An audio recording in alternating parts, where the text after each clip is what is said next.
ലോക്സഭാ തെരഞ്ഞെടുപ്പിന്റെ ആദ്യഘട്ട വോട്ടെടുപ്പ് നാളെ ആണ് നടക്കുന്നത്. 21 സംസ്ഥാനങ്ങളിലെ 102 മണ്ഡലങ്ങളിൽ ആണ് ആദ്യഘട്ടത്തിൽ വോട്ടെടുപ്പ്. തമിഴ്നാട്ടിൽ ഒറ്റഘട്ടമായാണ് തെരഞ്ഞെടുപ്പ്. രാജസ്ഥാനിലെ 12 മണ്ഡലങ്ങളിൽ ഉൾപ്പെടെ ആണ് വോട്ടെടുപ്പ് നടക്കുന്നത്. വാർത്തയുടെ വിശദാംശങ്ങളുമായി സുവി വിശ്വനാഥ് ആണ് ചേരുന്നത്. സുവി, ഇന്നിപ്പോൾ നിശബ്ദ പ്രചരണത്തിന്റെ മണിക്കൂറുകളാണ്. അതോടൊപ്പം തെരഞ്ഞെടുപ്പ് സാമഗ്രികൾ ഉൾപ്പെടെ കൃത്യമായി വിതരണം ചെയ്യേണ്ട സമയമാണ്. എന്തൊക്കെയാണ് ഒരുക്കങ്ങൾ, എങ്ങനെയാണ് പ്രതീക്ഷകൾ?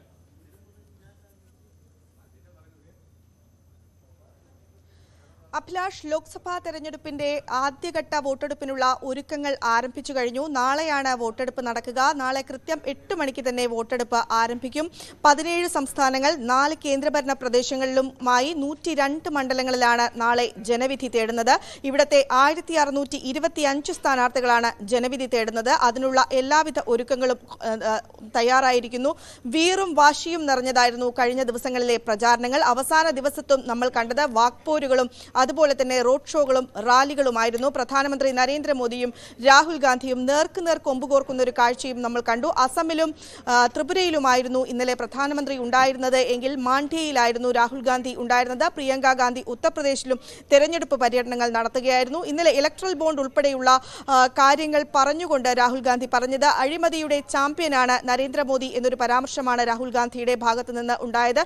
എന്നാൽ അസമിൽ പ്രധാനമന്ത്രി പറയുന്നത് നമ്മൾ വളരെയധികം കോൺഫിഡന്റ് ആണ്, നമ്മൾ ലീഡ് നില ഉയർത്തും എന്നാണ്. ഇത്തവണ 400-ൽ പരം സീറ്റുകൾ വിജയിക്കും എന്നൊരു പ്രതീക്ഷ NDA സഖ്യം വെച്ചു പുലർത്തുന്നു. ഏതായാലും വലിയ തോതിലുള്ള ഒരു തെരഞ്ഞെടുപ്പിനാണ് ഒരുങ്ങുന്നത്. അഭിലാഷ് സൂചിപ്പിച്ചതുപോലെ തന്നെ ഒറ്റഘട്ടമായിട്ടാണ് തമിഴ്നാട്ടിൽ തെരഞ്ഞെടുപ്പ് നടത്തുന്നത്. BJP വലിയ പ്രതീക്ഷ ഇവിടെ വെച്ചു പുലർത്തുന്നു. പ്രത്യേകിച്ചും ദക്ഷിണേന്ത്യയിൽ 130 മണ്ഡലങ്ങളിൽ 30ഓളം സീറ്റുകൾ ആണ് കഴിഞ്ഞ തവണ NDAക്ക് ലഭിച്ചതെങ്കിൽ അതിൽ കൂടുതൽ സീറ്റുകൾ ലഭിക്കുക എന്നൊരു പ്രതീക്ഷ BJP വെച്ചു പുലർത്തുന്നുണ്ട്. അതിൽ ഏറ്റവും അധികം പ്രതീക്ഷിക്കുന്നത് തമിഴ്നാട്ടിൽ നിന്ന് കൂടുതൽ സീറ്റുകൾ നേടാം എന്നാണ് BJP പ്രതീക്ഷിക്കുന്നത്. അതിനുള്ള ഒരുക്കങ്ങളും ഇവർ ആദ്യം മുതൽ തന്നെ നടത്തിയിരുന്നു.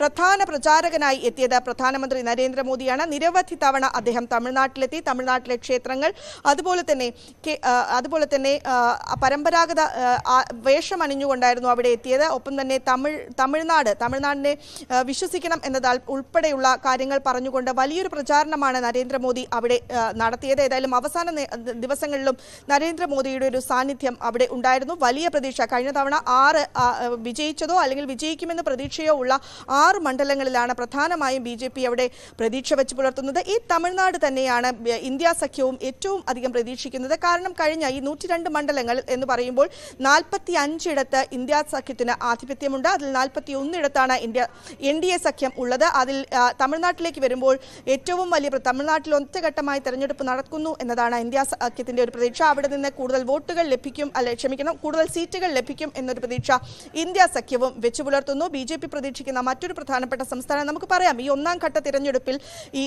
തെരഞ്ഞെടുപ്പിന്റെ ഒരു ഗതി നിയന്ത്രിക്കുക എന്ന് പറയുന്നത് രാജസ്ഥാനും തമിഴ്നാടുമാണ്. രാജസ്ഥാനിലെ 12 മണ്ഡലങ്ങളിലേക്കാണ് തെരഞ്ഞെടുപ്പ് നടത്തുന്നത്. ഇവിടെ 2019 അതുപോലെയുള്ള അനുകൂലമല്ലെങ്കിലും വലിയ പ്രതീക്ഷ ഇന്ത്യ സഖ്യവും അതുപോലെ തന്നെ NDAയും വെച്ചു പുലർത്തുന്നു എന്ന് പറയേണ്ടി വരും. ഉത്തരാഖണ്ഡാണ് മറ്റൊരു പ്രധാനപ്പെട്ട സംസ്ഥാനം. NDA ഇവിടെ വലിയ പ്രതീക്ഷ വെച്ചു പുലർത്തുന്നു. പ്രത്യേകിച്ചും ഏകീകൃത സിവിൽ കോഡ് ഉൾപ്പെടെയുള്ള വിഷയങ്ങൾ ഉയർത്തിയായിരുന്നു ഉത്തരാഖണ്ഡിൽ BJPയുടെ ഒരു പ്രചാരണം ഉണ്ടായിരുന്നത്.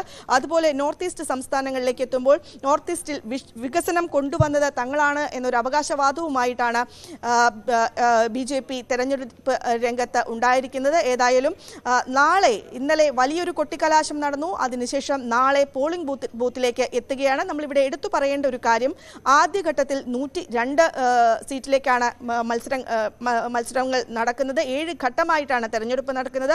ആദ്യഘട്ടത്തിലെ ഒരു ട്രെൻഡ്, അതായത് വോട്ടിംഗ് ശതമാനം ഉയരുകയാണെങ്കിൽ ആ ഒരു ട്രെൻഡ് മറ്റ് 7 ഘട്ടങ്ങളിലും ബാക്കിയുള്ള 6 ഘട്ടങ്ങളിലും തുടരാനുള്ള ഒരു സാധ്യതയുണ്ട് എന്നാണ് പൊതുവെയുള്ള ഒരു വിലയിരുത്തൽ. വിദഗ്ധരുടെ പക്ഷം പറയുന്നത് അങ്ങനെയാണ്. അതുകൊണ്ട് തന്നെ ഏവരും ഉറ്റുനോക്കുന്നത് നാളത്തെ തെരഞ്ഞെടുപ്പിനാണ്. ഇന്നത്തെ നിശബ്ദ പ്രചാരണം നടക്കുകയാണ്. അഭിലാഷ്, ലോക്സഭാ തെരഞ്ഞെടുപ്പിന്റെ ആദ്യഘട്ടം നാളെ നടക്കുകയാണ്. 102 മണ്ഡലങ്ങൾ ആണ് നാളെ ജനവിധി തേടുന്നത്. രണ്ടാം ഘട്ടത്തിലാണ് കേരളത്തിൽ വോട്ടെടുപ്പ്. ഏപ്രിൽ 26-നാണ് ജനവിധി തേടുന്നത്.